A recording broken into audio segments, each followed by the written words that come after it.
అస్మద్గురుభ్యో నమః. శ్రీమతే రామానుజాయ నమః.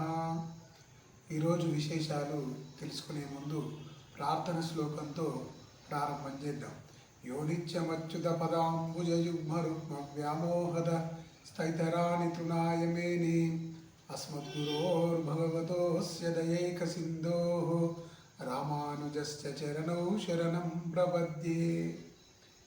నేటి పంచాంగంలో విశ్వావసు నామ సంవత్సరము, దక్షిణాయనము వర్ష ఋతువు, సరియగు తేదీ 19 ఆగస్టు 2025 మంగళవారము.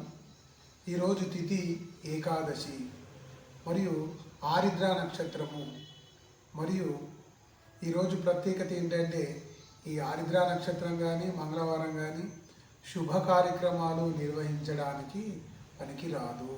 మరి ఈరోజు ఏం చేయాలి అంటే, ఎందుకంటే పవిత్రమైన ఏకాదశి కాబట్టి భగవన్నామస్మరణ, విష్ణు సహస్రనామ స్తోత్రము పారాయణం చేయడము, ఇట్లాంటి భగవంతునికి సంబంధించిన అన్ని పనులు చేసుకోవడానికి అత్యంత అద్భుతమైన యోగంగా మనం ఈ రోజును చెప్పుకోవచ్చు.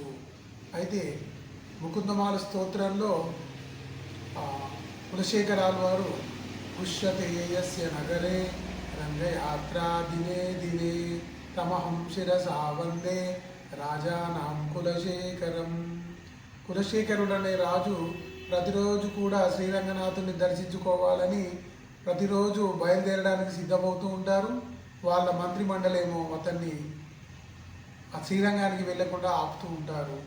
ఇట్లాంటి విశేషాలు, ఈ ముకుందమాల స్తోత్రానికి సంబంధించిన విశేషాలను మరో ఎపిసోడ్లో తెలుసుకుందాం. అది ఏం రామానుజదాసన్.